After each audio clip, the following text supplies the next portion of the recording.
Bonjour et bienvenue à l'édition de ce matin. Nous allons nous entretenir sur le thème « Réjouis-toi, le Seigneur est avec toi ».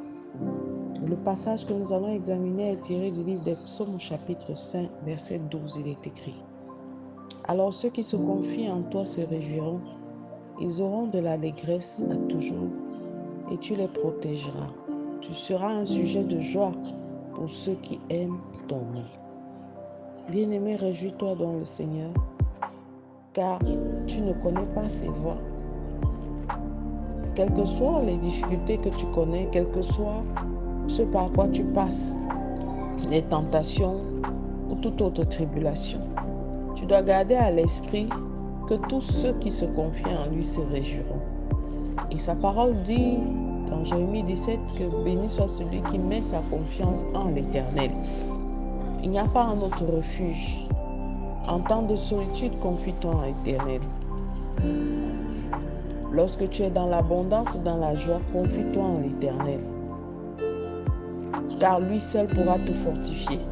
Et lui seul est toujours là à tes côtés. Lui seul t'enverra des personnes, des aides destinées afin que tu puisses supporter les combats, les conflits que tu connais, quels qu'ils soient. Ils auront toujours de l'allégresse et à toujours tu les protégeras. David, malgré tous les combats qu'il avait la conviction que le Seigneur ne serait jamais loin de lui, que le Seigneur ne l'a jamais abandonné. Il avait cette assurance.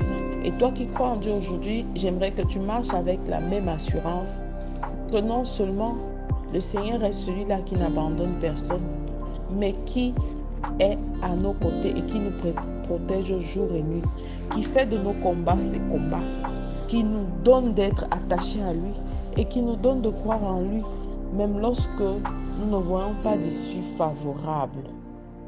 Tu seras un sujet de joie et pour ceux qui aiment ton nom.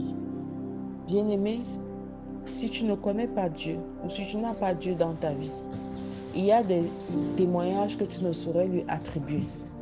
Mais parce que je sais que toi qui m'écoutes depuis un moment et qui m'écoutes encore ce matin, tu as décidé de marcher avec Dieu et de t'abandonner à lui dans toutes tes voies. Tu as goûté aux joies et à l'intérêt de la communion permanente avec Dieu. Le Seigneur est là. Il attend que nous lui tendions tout le temps, que nous témoignions notre reconnaissance au travers des actions de joie, au travers des actions d'allégresse. Continuellement, sois dans l'allégresse, bien-aimé. La Bible dit d'être toujours dans la joie parce que le Seigneur bénit un cœur joyeux. Et un cœur joyeux est disposé à recevoir de Dieu.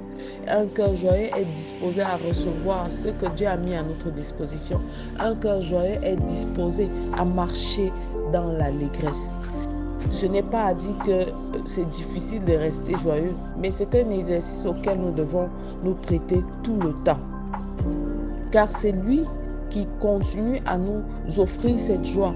C'est lui qui continue à faire de nos vies un sujet de joie. Alors si nous avons laissé le malin arracher notre joie, c'est que nous avons décidé d'éloigner Dieu de notre vie. Bien-aimé, il y a toujours au fond de ton cœur, au-dedans de toi, un oasis où tu dois retrouver la force de te réjouir. Là où tu dois retrouver la force de bénir le nom du Seigneur en disant « Seigneur, c'est difficile, mais je te bénis. » Il n'a pas dit que ce sera facile, mais il a dit qu'il sera avec nous pas à pas. Il n'a pas dit que le combat sera aisé, mais il a dit qu'il nous a accordé la garantie que tous ceux qui croient en lui seront sauvés. Alors continue à croire en Dieu de toutes tes forces et réjouis-toi encore en cette semaine qui commence parce que le Seigneur n'a pas dit son dernier mot dans ta vie. Parce que le Seigneur aime ceux qui glorifient son nom dans tous les actes, les plus petits comme les plus grands. Parce que le Seigneur veut te montrer, se révéler à toi d'une manière exceptionnelle. Alors ce matin, en ce début de semaine, je te recommande de faire cette prière. Père éternel, ma joie est cachée en toi, Seigneur.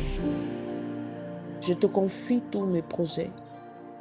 Je te confie mes inquiétudes, Seigneur. Car je sais que toi seul, tu mèneras, Père éternel, à la perfection tout ce que tu as mis comme vision dans mon cœur. Je n'ai pas de force par moi-même, mais ma force vient de toi. Je veux me réjouir encore ce matin de ta présence dans ma vie. Je veux me réjouir encore ce matin de Jésus-Christ qui a fait ce sacrifice pour moi sur la croix. Je veux me réjouir, Seigneur, parce que tu es vivant et tu es là pour moi. Merci. Béni soit ton Saint-Nom. Reçois louange, honneur et gloire. Au nom de Jésus-Christ, nous avons prié. Amen, amen, amen. Excellente journée. Je suis la révérende Sonia Antoinette. Shalom.